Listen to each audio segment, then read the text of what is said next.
El significado esponsalicio del cuerpo. Continuamos hoy en el análisis de los textos del libro del Génesis que hemos emprendido según la línea de la enseñanza de Cristo. Efectivamente, recordamos que en la conversación sobre el matrimonio, Él se remitió al principio. La revelación y al mismo tiempo el descubrimiento originario del significado esponsalicio del cuerpo consiste en presentar al hombre, varón y mujer, en toda la realidad y verdad de su cuerpo y sexo. Estaban desnudos y a la vez en la plena libertad de toda coacción del cuerpo y del sexo. De esto parece dar testimonio la desnudez de los progenitores, interiormente libres de la vergüenza. Se puede decir que, creados por el amor, esto es, dotados en su ser de masculinidad y feminidad, ambos están desnudos, porque son libres con la misma libertad del don. Esta libertad está precisamente en la base del significado esponsalicio del cuerpo.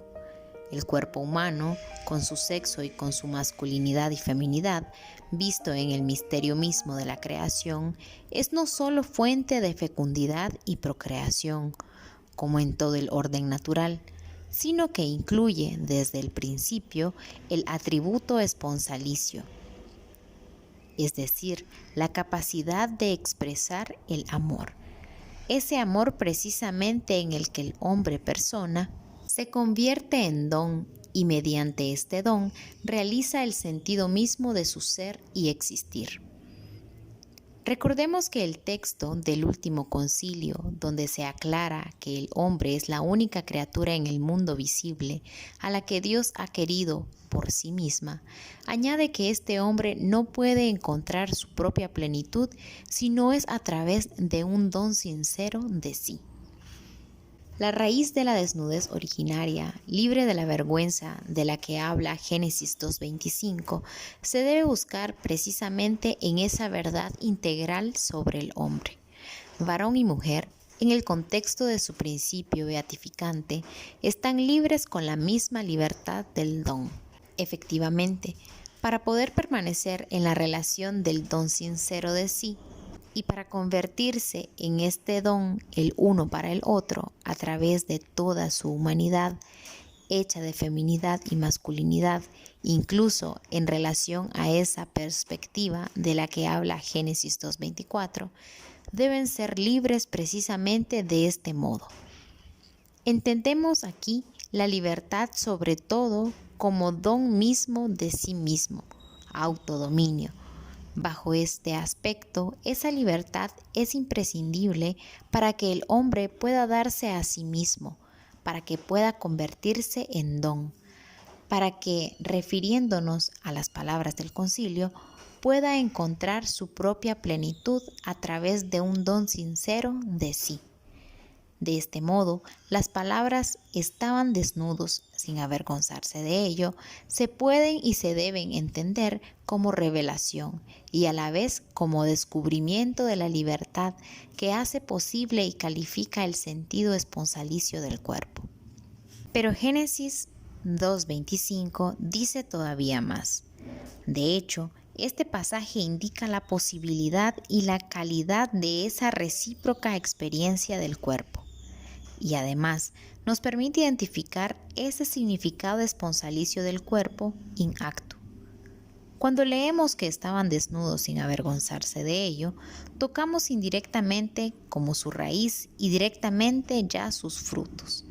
Interiormente libres de la coacción del propio cuerpo y sexo, libres de la libertad del don, varón y mujer, podían gozar de toda la verdad, de toda la evidencia humana, tal como Dios Yahvé se las había revelado en el misterio de la creación. Esta verdad sobre el hombre, que el texto conciliar precisa con las palabras antes citadas, tiene dos acentos principales. El primero afirma que el hombre es la única criatura en el mundo a la que el Creador ha querido por sí misma. El segundo consiste en decir que este hombre mismo, querido por Dios desde el principio, de este modo, puede encontrarse a sí mismo solo a través de un don desinteresado de sí. Ahora, esta verdad acerca del hombre, que en particular parece tomar la condición originaria unida al principio mismo del hombre en el misterio de la creación, puede ser interpretada, según el texto conciliar, en ambas direcciones. Esta interpretación nos ayuda a entender todavía mejor el significado esponsalicio del cuerpo, que aparece inscrito en la condición originaria del varón y de la mujer, según Génesis 2, 23, 25, y en particular en el significado de su desnudez originaria. Si, como hemos constatado en la raíz de la desnudez, esta libertad interior del don desinteresado de sí mismo, ese don precisamente permite a ambos, varón y mujer, encontrarse recíprocamente en cuanto el Creador ha querido a cada uno de ellos por sí mismo. Así el hombre, en el primer encuentro beatificante, encuentra de nuevo a la mujer y ella le encuentra a él. De este modo, él la acoge interiormente, la acoge tal como el Creador la ha querido, por sí misma, como ha sido constituida en el misterio de la imagen de Dios a través de su feminidad. Y recíprocamente, ella le acoge del mismo modo, tal como el Creador le ha querido por sí mismo y le ha constituido mediante su masculinidad. En esto consiste la revelación y el descubrimiento del significado esponsalicio del cuerpo. La narración ya vista, y en particular Génesis 2:25, nos permite deducir que el hombre, como varón y mujer, entra en el mundo precisamente con esta conciencia del significado del propio cuerpo, de su masculinidad y feminidad. El cuerpo humano, orientado interiormente por el don sincero de la persona, revela no solo su masculinidad o feminidad en el plano físico, sino que revela también este valor y esta belleza de sobrepasar la dimensión simplemente física de la sexualidad.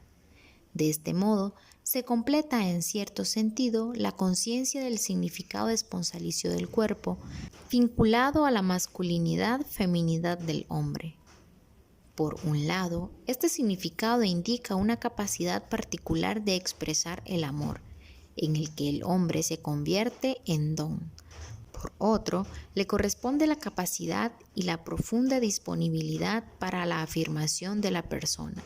Esto es literalmente la capacidad de vivir el hecho de que el otro, la mujer para el varón y el varón para la mujer, es por medio del cuerpo alguien a quien ha querido el Creador por sí mismo, es decir, único e irrepetible, alguien elegido por el amor eterno.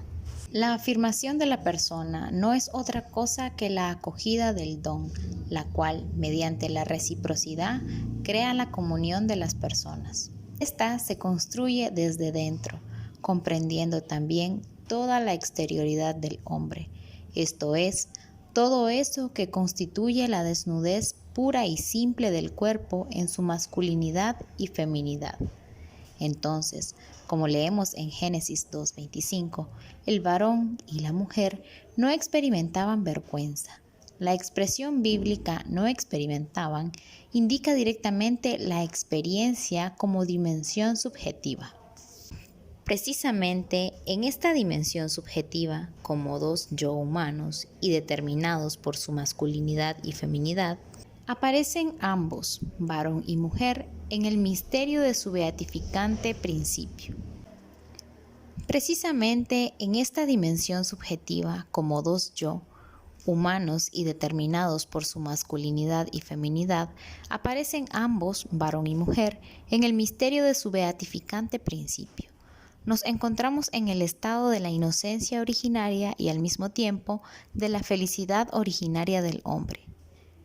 Este aparecer es breve, ya que comprende solo algún versículo en el libro del Génesis. Sin embargo, está lleno de un contenido sorprendente teológico y a la vez antropológico. La revelación y el descubrimiento del significado esponsalicio del cuerpo explica la felicidad originaria del hombre. Al mismo tiempo, abre la perspectiva de su historia terrena en la que él no se sustraerá jamás a este tema indispensable de la propia existencia. Los versículos siguientes del libro del Génesis, según el texto ya vista, demuestran, a decir verdad, que esta perspectiva histórica se constituirá de modo diverso del principio beatificante, después del pecado original. Pero es tanto más necesario penetrar profundamente en la estructura misma teológica y a la vez antropológica de este principio. Efectivamente, en toda la perspectiva de la propia historia, el hombre no dejará de conferir un significado esponsalicio al propio cuerpo, aun cuando este significado sufre y sufrirá múltiples deformaciones. Siempre permanecerá el nivel más profundo que exige ser revelado en toda su simplicidad y pureza, y manifestarse en toda su verdad, como signo de la imagen de Dios. Por aquí pasa también el camino que va del misterio de la creación a la redención del cuerpo. Romanos 8. Al detenernos por ahora en el umbral de esta perspectiva histórica, nos damos cuenta claramente, según Génesis 2, 23-25, del mismo vínculo que existe entre la revelación y el descubrimiento del significado esponsalicio del cuerpo y la felicidad originaria del hombre. Este significado esponsalicio es también beatificante y, como tal, manifiesta en definitiva toda la realidad de esa donación de la que hablan las primeras páginas del Génesis. Su lectura nos convence del hecho de que la conciencia del significado del cuerpo que se deriva de él, en particular del significado esponsalicio, constituye el componente fundamental de la existencia humana en el mundo. Este significado esponsalicio del cuerpo humano se puede comprender solamente en el contexto de la persona. El cuerpo tiene su significado esponsalicio porque el hombre persona es una criatura que Dios ha querido por sí misma y que, al mismo tiempo, no puede encontrar su plenitud si no es mediante el don de sí. Si Cristo ha revelado al varón y a la mujer, por encima de la vocación al matrimonio, otra vocación, la de renunciar al matrimonio por el reino de los cielos, con esta vocación ha puesto de relieve la misma verdad sobre la persona humana. Si un varón o una mujer son capaces de darse en don por el reino de los cielos, esto prueba a su vez, y quizá aún más, que existe la libertad del don en el cuerpo humano. Quiere decir que este cuerpo posee un pleno significado esponsalicio.